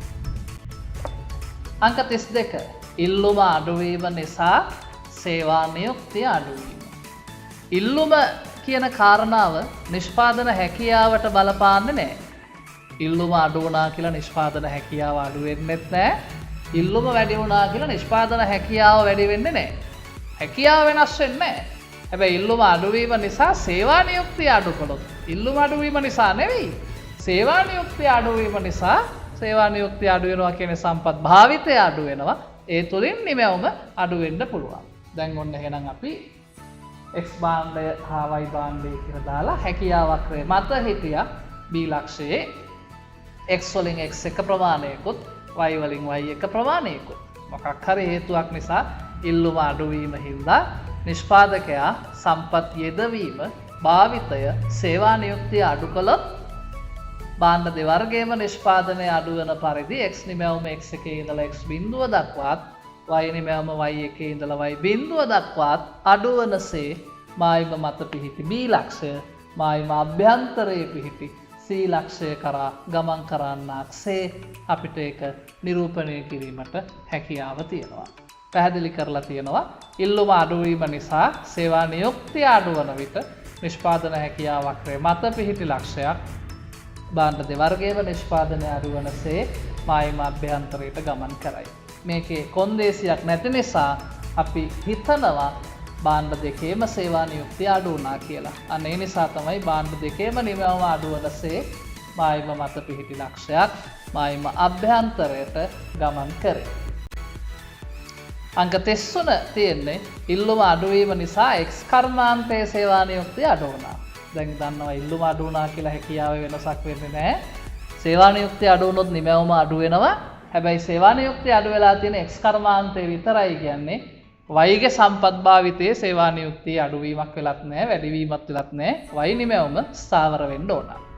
එහෙමනම් අපි X භාණ්ඩය හා Y භාණ්ඩය කියලා දාලා මූලයට අවතල හැකියාවක්‍රයක් ඇඳලා අපි මේකේ හිටියා යම්කිසි මායිම මත යම්කිසි ලක්ෂයක හිටියා. ඔන්න X වලින් X එක ප්‍රමාණයකොත් Y වලින් Y එක ප්‍රමාණයකොත් නිපදවමින් සේවා නියුක්තිය අඩුවනේ X භාණ්ඩයේ පමණයි. ඒ නිසා Y නිමැවුම සාවරව තිබියදී X නිමැවුම X එකේ සිට X බිඳුව දක්වා අඩු වුණා. Y නිෂ්පාදනය Y එකමයි. මායිම මත පිහිටි ලක්ෂයක් ඔන්න මායිම අභ්‍යන්තරයට ගමන් කළා. ඉල්ලුම අඩුවීම නිසා X කර්මාන්තයේ සේවා නියුක්තිය අඩු වන විට Y නිෂ්පාදනය නොවෙනස්ව තිබියදී X නිමැවුම පමණක් අඩු වනසේ මායිම මත පිහිටි ලක්ෂයක් මායිම අභ්‍යන්තරයට ගමන් කරයි. අංක 34 ඉල්ලුම අඩුවද භාණ්ඩ දෙවර්ගයෙන් එකකවත් සේවා නියුක්තිය වෙනසක් සිදු නොවිය. මං පෙර සඳහන් කළා ඉල්ලුම අඩු වුණා කියලා නිෂ්පාදන හැකියාවේ වෙනසක් වෙන්නේ නැහැ. ඉල්ලුම වැඩි වුණා කියලා හැකියාව වෙනස් වෙන්නෙත් නැහැ, නිෂ්පාදනය වෙනස් වෙන්නෙත් නැහැ. නිෂ්පාදනය වෙනස් වෙන්නේ නිෂ්පාදනය අඩු වැඩි වෙන්න පුළුවන් සේවා නියුක්තිය වෙනස් වීම නිසා මෙතනදී. නමුත් මේක කියන්නේ සේවා නියුක්තිය වෙනසක් වෙලා නැහැනේ. සේවා නියුක්තිය වෙනස් වුන්නේ නැහැ කියන්නේ සම්පත් භාවිතය වෙනස් වුන්නේ නැහැ. ඒ කියන්නේ අපි කලින් නිපදවපු ප්‍රමාණයම දැනුත් නිපදවනවා. අපි දැම්මා x භාණ්ඩය y භාණ්ඩය කියලා. අපි ඒ ලක්ෂයේ හිටියම ආයුම මත x වලින් x1 සහ y වලින් y1. සේවා නියුක්තිය වෙනසක් වෙලා නැහැ. ඉල්ලුම අඩු වුණා කියලා නිෂ්පාදකයා සම්පත් භාවිතය වෙනස් කළා නැහැ. පෙර පරිදිම නිපදවනවා කියන්නේ අපි ඒ ලක්ෂයේ මතම ඉන්නවා කියන එක. ඉල්ලුම අඩුවද භාණ්ඩ දෙවර්ගයෙන් එකකවත් සේවා නියුක්තිය වෙනසක් සිදු වී නොමැති නිසා නිමැවුම් සංයෝගය හැකියා මායිම් වක්‍රය මතු පිටම තීරණය වේ කියලා අපි පැහැදිලි කරලා තියෙනවා. අංක 35 රාජ්‍ය ව්‍යවසාය පෞද්ගලීකරණය කිරීම. රාජ්‍ය ව්‍යවසාය පෞද්ගලීකරණය කරනවා කියලා කියන්නේ රජයේ දේපළ ව්‍යාපාර පුද්ගලික අංශය වෙත විකිණීම හෝ පැවරීම කියන එක. රජයේ දේපළ මුළුමනින්ම හෝ ඉන් කොටසක් වෙන්නත් පුළුවන්. පුද්ගලික අංශය වෙත විකිණීම හෝ පැවරීම කියන කාරණාව අපි සරලව පෞද්ගලීකරණය කියලා කියනවා. ඉතින් අපි බලන්න ඕන පෞද්ගලීකරණය කරන්නේ ඇයි කියලා. බොහෝ වෙලාවට ලංකාවේ ඉතිහාසයේ මේ පෞද්ගලීකරණයට හේතුවක් විදිහට රජය දක්වන්නේ රාජ්‍ය ව්‍යවසායන්ගේ පවතින අකාර්යක්ෂමතා හේතුවෙන් මේවා පෞද්ගලීකරණයට ලක් කරනවා කියලා. රජයේ ව්‍යාපාර ව්‍යවසායන් පාඩු ලබනවා අකාර්යක්ෂමයි. මේ පාඩු ලැබුවොත් මේවායේ බර යන්නේ ජනතාව වෙත. ජනතාවගේ බදු මුදලින් තමයි මේවා නඩත්තු කරන්න වෙන්නේ. ඊට වඩා හොඳයි මේවා විකුණා දාන එක කියලා තමයි මේ රජයේ දේපළ පුද්ගලික අංශය වෙත විකිණීම පැවරීම සිදු කරන්නේ. ඒතර පුද්ගලීකරණයට ආසන්නම හේතුව වෙන්නේ මේ රාජ්‍ය ව්‍යවසායන් අකාර්යක්ෂමයි කියන සංකල්පය. අපි හිතුවොත් භාණ්ඩ දෙවර්ගයේ x හා y කියලා. x හා y හිතන්න රාජ්‍ය කටයුතු පමණක් පවතින ආර්ථිකයක් වෙන්නත් පුළුවන්. මිශ්‍ර ආර්ථිකයක් තුළ වුණත් භාණ්ඩ දෙවර්ගයේම රජය නිපදවනවා වෙන්න පුළුවන්. අපි අර උදාහරණයකට කිව්වේ අධ්‍යාපනය හා සෞඛ්‍ය මේ භාණ්ඩ දෙකම රජය නිපදවන්නේ. එහෙමනම් ඔන්න අපි හැකියාවක් රැඳ මූලයට අවතලව පුද්ගලීකරණය කරන්නේ අකාර්යක්ෂම නිසානේ. අකාර්යක්ෂමයි නම් අපි ඉන්නේ හැකියාවක් ඇතුලේ. ඕන් අපි ඉන්නවා මේ ලක්ෂයේ x වලින් x1 ප්‍රමාණයයි y වලින් y1 ප්‍රමාණයයි.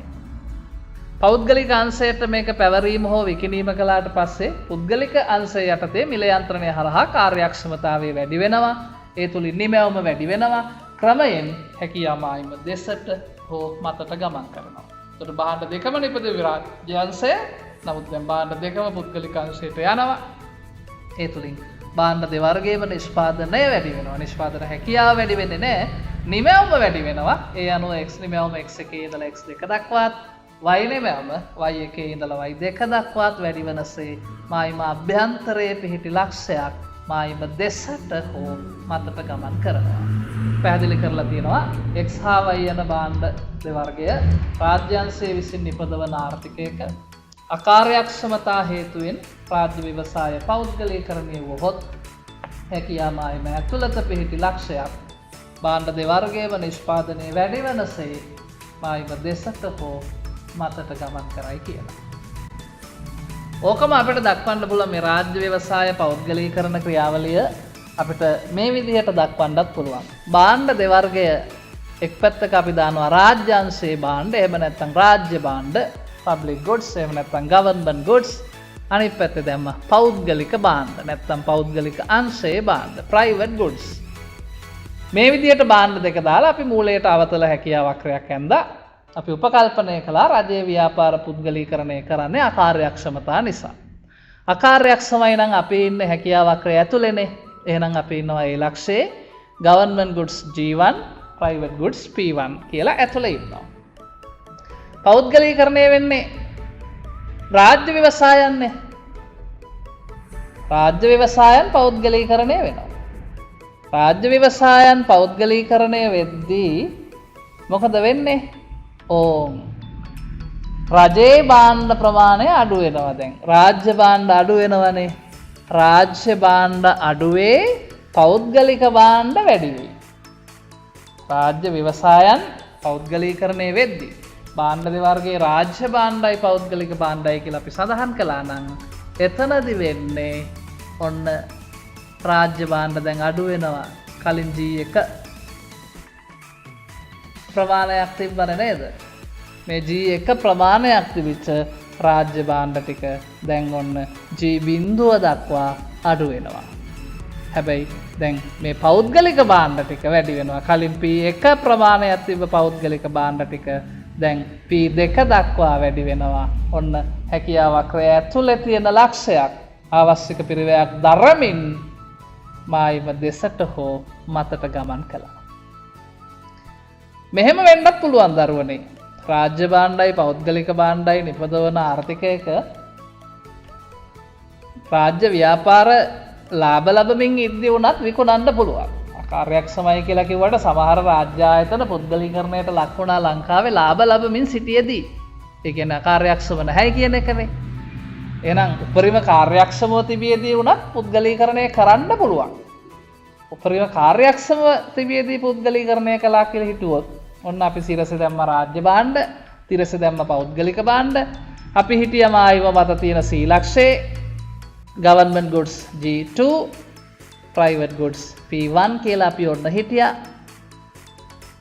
රාජ්‍ය ව්‍යාපාර පුද්ගලීකරණයට ලක් වුණා. පුද්ගලික අංශය යටතේ කාර්යක්ෂමයි.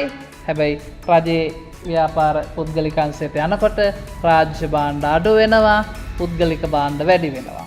ඒ අනුව රාජ්‍ය භාණ්ඩ G2 ඉඳලා G1 දක්වා අඩු වුණා. private goods P1 ඉඳලා P2 දක්වා වැඩි වුණා. මායිම මත පිහිටි C ලක්ෂය ඕන් D ලක්ෂය කරා මායිම දිගේ ගමන් කළා.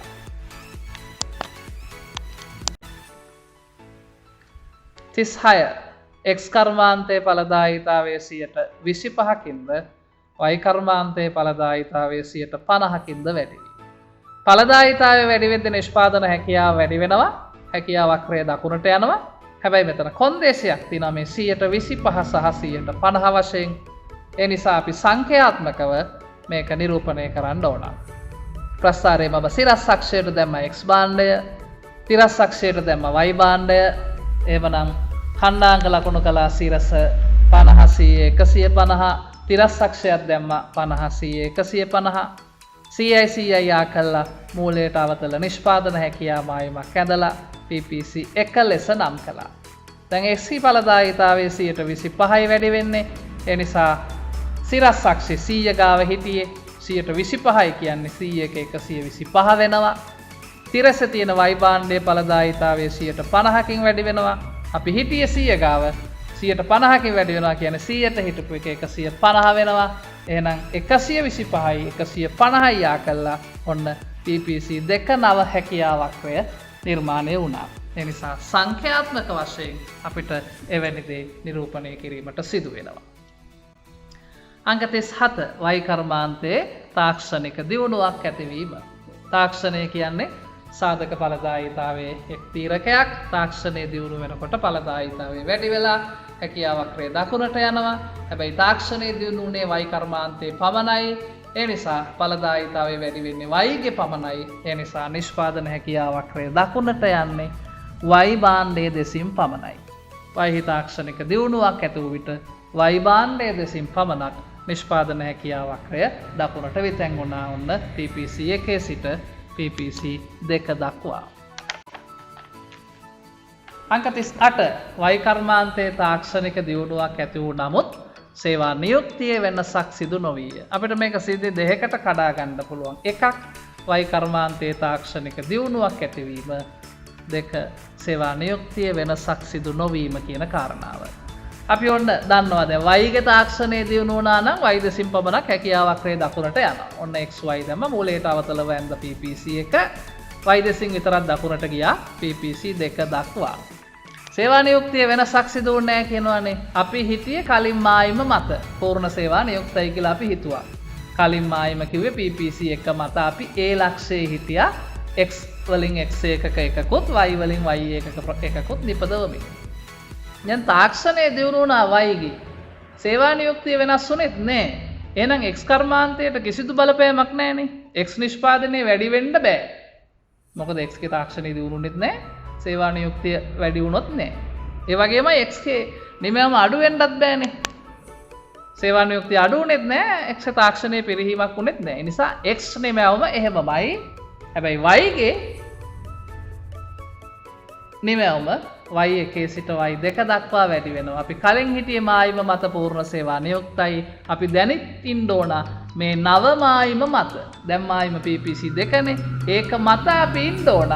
හැබැයි x නිමයවමට වෙනසක් නොවන විදියට. ඒ නිසා PPC එක මත පිහිටි A ලක්ෂය x නිමයවම සාවරව තිබියදී PPC දෙක නව මායිම මත පිහිටි B ලක්ෂය කරා ගමන් කරනවා.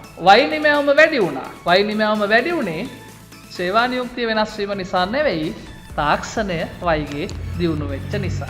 අපි පැහැදිලි කළා සිද්ධිය y හි තාක්ෂණික දියුණුවක් සිදු වූ විට හැකියාවක් වේ y භාණ්ඩය දෙසින් පමණක් දකුණට විතැන් වේ.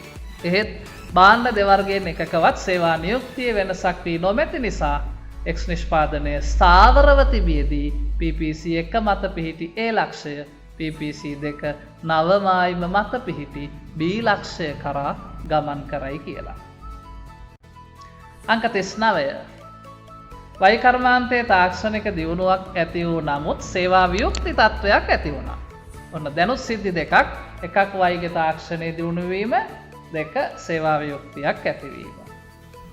y ගේ තාක්ෂණයේ දියුණු වෙනකොට ඔබ දන්නවා දැන් y දෙසින් පමණක් හැකියාවක්‍රය දකුණට ගියා. ඔන්න PPC එක PPC දෙක දක්වා y භාණ්ඩය දෙසින් දකුණට ගියා.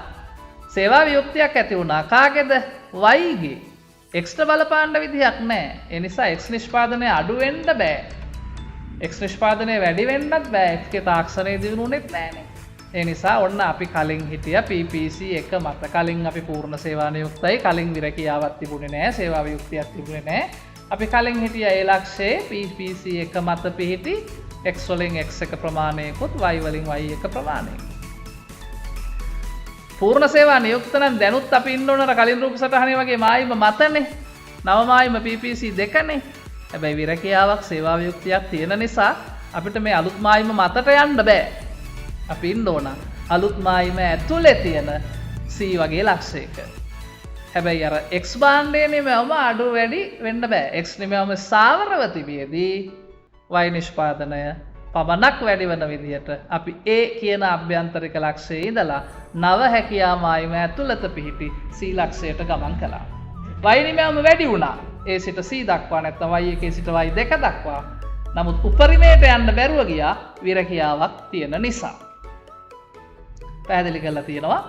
y හි තාක්ෂණයේ දියුණුව විට y භාණ්ඩය දෙසින් පමණක් නිෂ්පාදන හැකියාවක්‍රය දකුණට විතැන් වේ කියලා.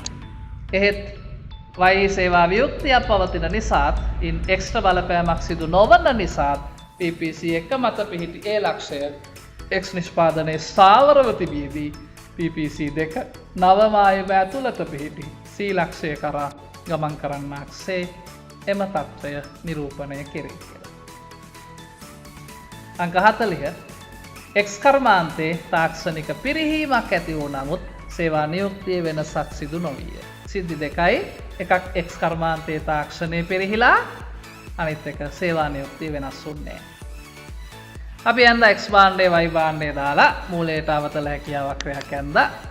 කලින් අපි හිතුවා පූර්ණ සේවා නියුක්තයි කියලා. අපි හිටිය මායිම මත පිහිටි PPC එක කියන මායිම මත පිහිටි m ලක්ෂයේ x වලින් x එක සහ y වලින් y එක ප්‍රමාණයක්. y ගේ තාක්ෂණය පිරිහුණා. y ගේ ඵලදායීතාවය අඩු වෙලා y භාණ්ඩය දෙසින් විතරක් ඔන්න හැකියාවක්‍රය වමට විතැන් වුණා. සේවා නියුක්තිය වෙනස් වුන්නේ නැහනේ. y කර්මාන්තයේ නෙවෙයි තාක්ෂණය පිරිහුණේ කොහෙද? x කර්මාන්තයේ. x කර්මාන්තයේ තාක්ෂණය පිරිහුණාම x නිෂ්පාදන හැකියාව තමයි අඩු වුනේ. ඒ නිසා x භාණ්ඩයේ දෙසින් පමණයි හැකියාවක්‍රය වමට විතැන් වුණේ. ඔන්න බලන්න දැන් ඕනනම් අපි m ලක්ෂයේ හිටිය x එක හා y එක ප්‍රමාණයක් නිපදවමින් x ගේ තාක්ෂණය පිරිහුණා. ඒ නිසා x ලෙසින් පමණක් හැකියාව වක්‍රය වමට වෙතෙන් වුණා. නමුත් දැන් අපි ඉන්නේ කලින් හිටියේ m ලක්ෂයේනේ PPC එක මත. ඒ කියන්නේ පූර්ණ සේවා නියුක්තයි. සේවා නියුක්තිය වෙනස් වුනේ නැත්නම් දැනුත් පූර්ණ සේවා නියුක්තයි. දැනුත් ඉන්න ඕන මායිම මත. හැබැයි දැන් මායිම තමයි PPC බිඳුව. ඒ නිසා අපි ඉන්න ඕන PPC බිඳුව මත. PPC බිඳුව මත ලක්ෂ ගොඩක් තියෙනවා. හැබැයි PPC මත අපිට මේ ඕනෑම ලක්ෂයක ඉන්න බෑ. මොකද හේතුව සේවා නියුක්තිය වෙනස් වුන්නේ වයිගේ තාක්ෂණය පිරිහුණෙත් නැහැ. ඒ නිසා y නිෂ්පාදනයට බලපෑමක් වෙන්න බෑ. y නිෂ්පාදනය y1 ලෙස ස්ථාවරව තිබියදී x නිමැවුම පමණක් අඩුවනසේ අර PPC එක මත පිහිටි m ලක්ෂය PPC බිඳුව නව මායිම ඇතුළත පිහිටි n ලක්ෂය කරා ගමන් කරන්නක්සේ තමයි එම තත්ත්වය අපි නිරූපණය කරන්නේ. ඊළඟට අවසාන එක රටට ආර්ථික සම්බාධක පැනවීම. රටට ආර්ථික සම්බාධක පැන වුණාම රටට එන විදේශ ආයෝජනය අඩු වෙනවා. ප්‍රාග්ධන භාණ්ඩ රට තුළට ඒව අඩු වෙන්න පුළුවන්. ඒ වගේමයි පරිභෝජන භාණ්ඩ නිෂ්පාදනය සඳහා අවශ්‍ය යෙදවුම් ආනයනය වෙනවා. ඒව රට තුළට ඒම අඩු වෙනවා. ඒ නිසා මේ ආර්ථිකයේ සතු සම්පත් සම්භාරයේ අඩුවීමක් සිද්ධ වෙන්න පුළුවන්. ඒ නිසා රටේ නිෂ්පාදන හැකියාව අඩු වෙලා හැකියා මායිම් වක්‍රය වමට විතැන්වීමක් සිද්ධ වෙන්න පුළුවන්. ඒ නිසා අපි භාණ්ඩ දෙක දැම්ම. එක් පැත්තක පරිභෝජන භාණ්ඩ හා ආයෝජන භාණ්ඩ කියලා. PPC එක කියන හැකියා වක්‍රය PPC බිඳුව වශයෙන් වමට විතැන්වීමක් සිදු වුණා රටට ආර්ථික සම්බාධක පනවද්දී.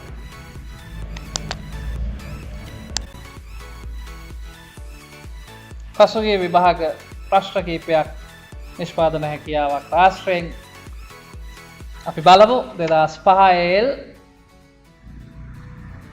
ඒ වගේම තියෙනවා 2006 උසස් පෙළ,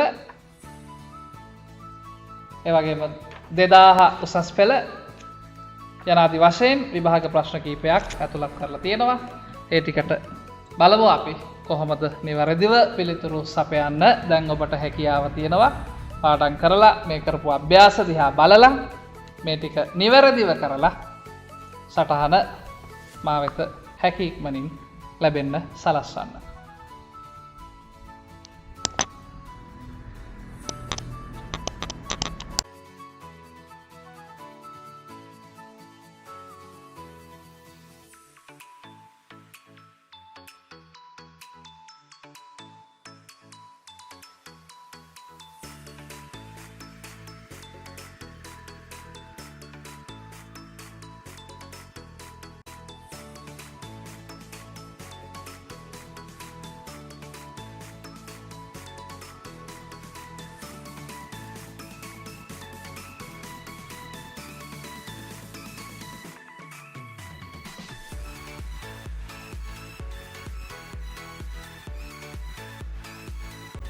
හොඳයි, එහෙමනම් අපි අභ්‍යාස 40ක් කළා.